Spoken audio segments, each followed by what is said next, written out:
Payg'ambarimiz sollallohu alayhi vasallam aytadilar: "Badiru ilal a'malis soliha ma yantadiru ahadukum minad dunya." Ey solih amallarga shoshilib qolinglar. Sizlar dunyodan nimani kutyapsizlar? Mana endi hadisda payg'ambarimiz aytadilar: "Hal tantaziruna illa faqran musiyan." Nima? Hamma narsani esdan chiqargizib yuboradigan kambag'allikni kutyapsizlarmi? Kambag'al odamning g'ami faqat shu non topish bo'lib qoladi. Tirishlik bo'lib qoladi. Hech narsaga oshilmay qoladi. Kambag'al bo'lib qolishlarni kutyapsizlarmi? Avg'ina mutg'iyan yoki tug'yonga boshlaydigan boylikni kutyapsizlarmi? Kambag'almisiz, boymisiz amalni qilib qoling shoshiling. Chunki kalla innal insana la yatgha arwahu istaghna. Robbimiz aytadi, dar haqiqat inson o'zini boy, behojat ko'rgach, albatta tug'yonga tushadi. Agar boylik sizni tug'yonga olib ketayotgan bo'lsa, bu jazo bo'ldi sizga. Ne'mat emas. Aw maradon mufsidan. Yoki hamma yoqda fasodga uchratadigan kasallikni kutyapsizlarmi? Kasal bo'lib qolgan odamning g'ami nima? Faqat shu kasaldan qutulish. Hech narsa kallasiga kirmaydi. Aw haraman muqayyidan.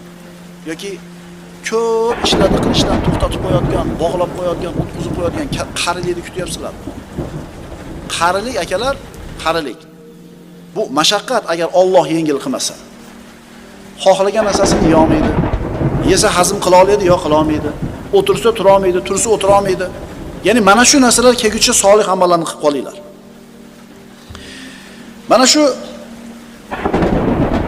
Qur'on tilovatini doim qilgan, Qur'on tilovatida doim turgan kishini aqli qaraganda ham aynamas ekan, birodarlar. Mana namoz o'qiydi musulmon odam. 5 mahal namoz o'qiydi. Qiyomda turar ekan shijoatli, rukuda shijoatli, o'tirganda turganda shijoatli. Mana shu poylari yaxshi ishlab turadi. Tipda shunday qonun bor ekan meditsinada. Ishlab turgan poylar, ishlab turgan muskullar kichaymas ekan, zaiflashmas ekan. Tushunarlimi? Demak, Alloh unga namozni farz qilgan kundan boshlab qoldirmay namoz o'qigan odamni nima bo'lar ekan?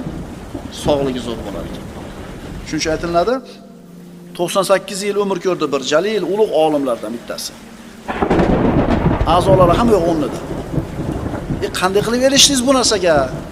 Sayyidimiz bizga xabarini bering. Alloh sizga shunday bir salomatchilikni beribdi. Siri nima?